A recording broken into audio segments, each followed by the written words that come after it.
If you were to step into the wilderness of Luxor today, you would behold a magnificent mortuary temple deeply embedded into the limestone cliffs. Upon its pillars, the glorious achievements of a sovereign should have been immortalized. Yet, upon closer inspection, you would discover faces ruthlessly chiseled away from murals and names struck out with palpable fury. It is as if a formidable will sought to obliterate every trace of this person's existence from the face of the earth. Hatshepsut, this is our protagonist. Tonight, by the gentle flicker of the hearth, let us journey into her true life through this narrative that requires no effort to remember.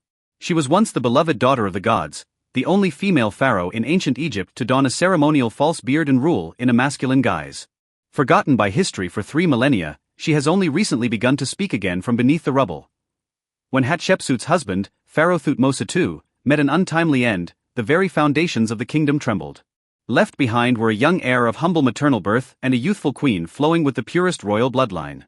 In an age where power was an exclusively masculine prerogative, Hatshepsut was expected to serve as a mere regent, lingering silently behind the veil.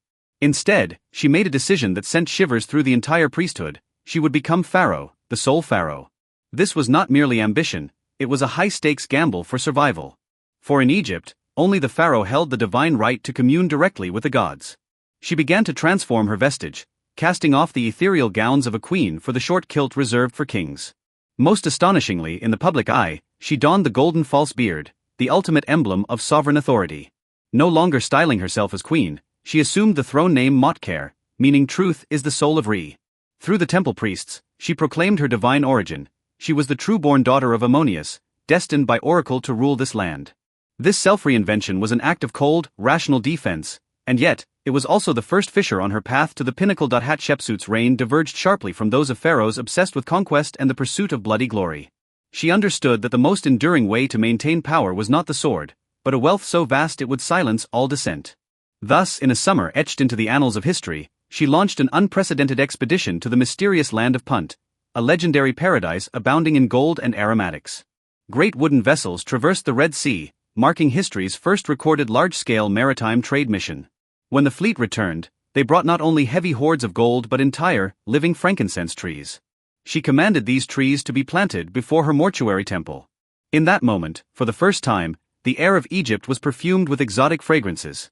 These scents acted as a gentle balm, allowing subjects who questioned her legitimacy to experience an unprecedented golden age. Through incense and gold rather than bloodshed and strife, she established a unique order for a female pharaoh, an order far more difficult to dismantle than one of iron-fisted rule, for such prosperity possessed a soul-healing magic. The heart of power, Hatshepsut was forever haunted by 2 ghosts.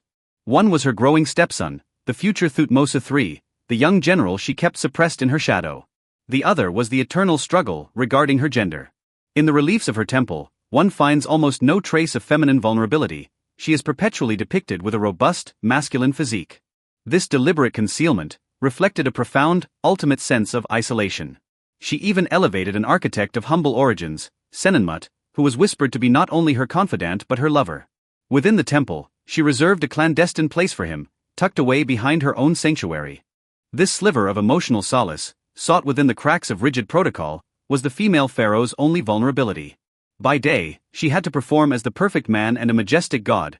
Only in the dead of night within the inner palace did she dare look into the mirror at her true self. It was a kind of deified loneliness, experienced from the heights of the world. Hatshepsut ruled for 22 years, perhaps the most serene decades of the New Kingdom. When she finally transitioned into eternal sleep, the stepson she had long overshadowed ascended the throne. In the latter half of his reign, a massive, systematic campaign of erasure erupted. Every inscription identifying Hatshepsut as pharaoh was chiseled away, her statues were toppled and hurled into quarries. Some call this vengeance, yet many scholars believe it was an act to preserve the continuity of power. According to ancient Egyptian logic, to acknowledge that a woman could be pharaoh was to risk the collapse of the divinely ordained order. They sought to graft those 22 years of prosperity onto the legacies of her husband or her successor. Thus, Hatshepsut became the forgotten woman, her name expunged from the king lists. Not until 3,000 years later did archaeologists discover the fractured stone blocks beneath the debris of Luxor. As the scattered puzzle pieces were reunited to spell her name once more, the female pharaoh finally emerged from the deep sea of oblivion. Ultimately, Hatshepsut won this gambit across time and space.